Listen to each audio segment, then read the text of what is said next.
Questa sera qui a Torino abbiamo avuto il piacere di riuscire, diciamo, a incrociarti per un attimo, però dicevi appunto adesso stai a Pisa e hai in mente quest'estate di fare come dire, una tournée, un viaggio con la chitarra in America. Sì, verso maggio dovrei andare, ho già insomma qualche data confermata, in realtà ci sono stata già l'anno scorso, quindi è un ritorno. Sei già di casa, diciamo. Sono già di casa, diciamo. Sei già di casa. Ho capito. E lì, diciamo, è un posto dei balocchi, diciamo, perché è la musica che in qualche modo ti ha ispirato. Sì, esatto, sì, più che altro appunto facendo un genere di musica che piace molto al pubblico americano ho trovato anche un buon riscontro. E ho visto che soprattutto sono molto aperti alla musica inedita, per esempio, molto più che in Italia, se si può possiamo dire. Guarda, non si arrabbia nessuno, lo possiamo dire, ci mancherebbe molto più che in Italia, anzi noi se posso spezzare una lancia siamo qua apposta, diciamo, per cercare di farla sentire di più. Allora senti, il prossimo brano immagino che sia una cover a questo punto. No, era una battuta, no, non è una cover, un pezzo tu, adesso qua mi capiscono questi maledetti mattacchioni, perché quando sto al bar dietro al bancone con Ivan prendo veramente delle brutte pieghe. No, volevo dire, è un tuo brano e a che cosa si è ispirato? Questo brano qui si ispira un po' alla voglia di godersi il silenzio. Si chiama Something to Say e l'ispirazione arriva dalla tendenza che si trova sui social a voler dire sempre, insomma, la propria opinione su tutto, anche quando non è necessario. Ecco, lo diciamo perché adesso stiamo andando sui social. Ecco, esatto, quindi mi raccomando. Ecco, se volete esprimere la vostra opinione, mi raccomando, non fatelo. Non fatelo, vedete voi, anche se volete dire questa cosa qua, però esatto, tu dici a volte sui social si è un po', se posso così parafrasare, prolissi, si dicono troppe cose. E quindi paradossalmente tu lo esprimi dicendo something to say, qualcosa da dire. Esatto. Sarebbe punto interrogativo, aggiungo, no? No, sì, ci può stare il punto interrogativo, in effetti, sì. Punto interrogativo. Scusa, ho fatto un po' un pastrocchio. Comunque questa è Nicole Stella qui al salotto, Something to Say.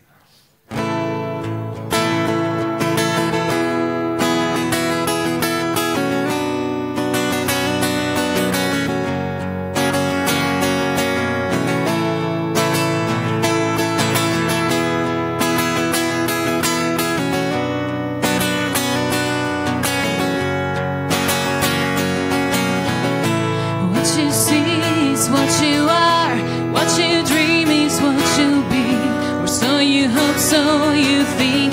Ain't that true?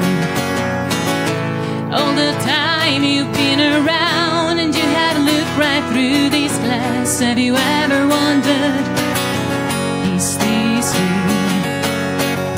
You pray your God, you pray your soul, you pray your life for a chance, for a big through this cage.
you dream is what you'll be, or so you hope, so you think. Ain't that true? Ain't that true? Ain't that true? Ain't that true?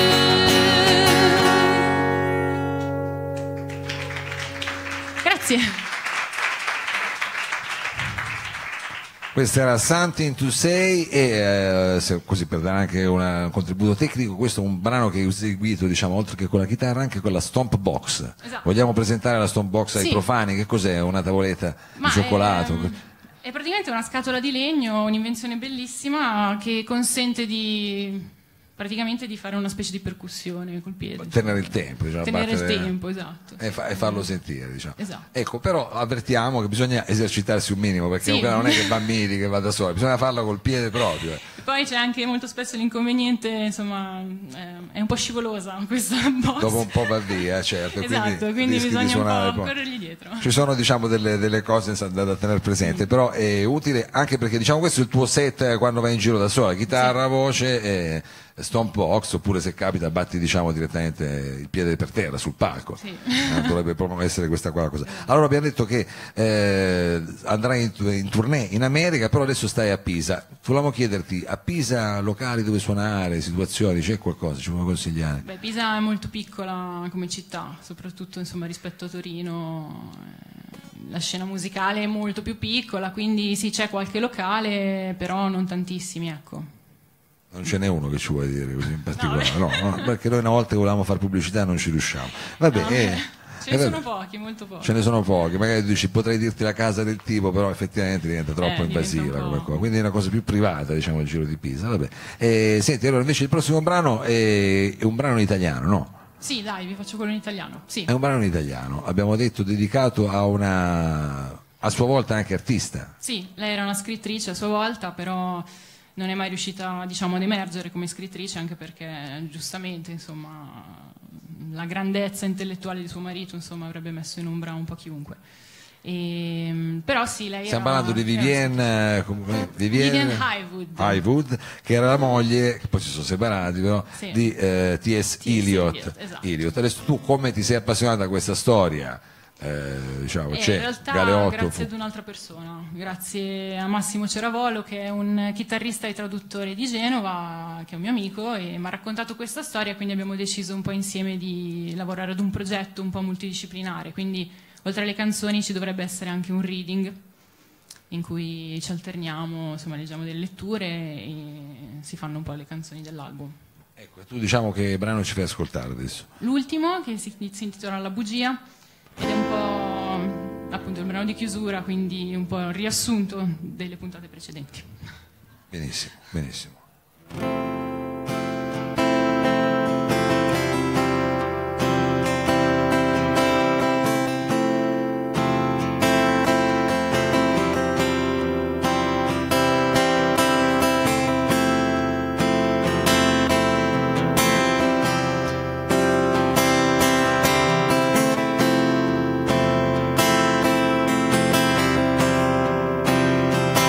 Il discorso non segue la parola del vinto e mi sento un soldato che trema nel vento.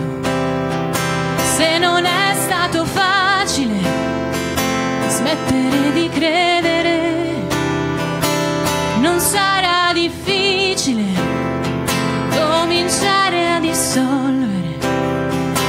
Non buttate i miei scritti, non tacete la voce che parlava nel tempo, che spartiva la croce, malattia incompresa come la bugia che si dice allo specchio quando il sogno va via.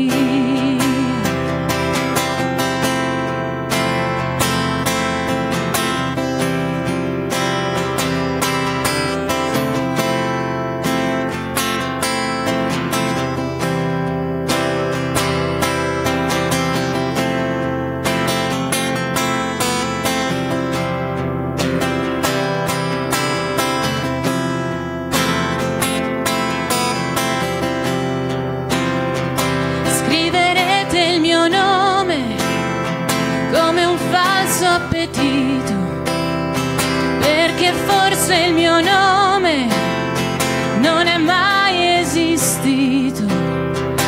Lui lo ritroverà tra la porta e l'oblio di questo disordine che sono io.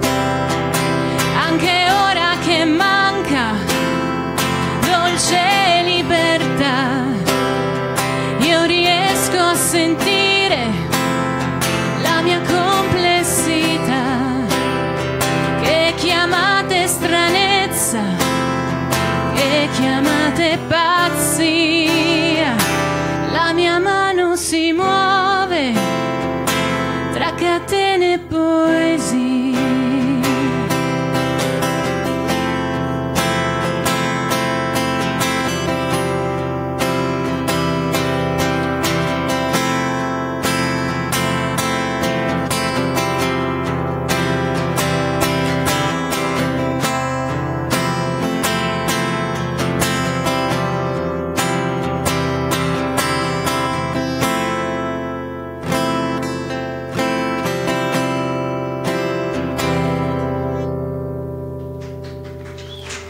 Grazie.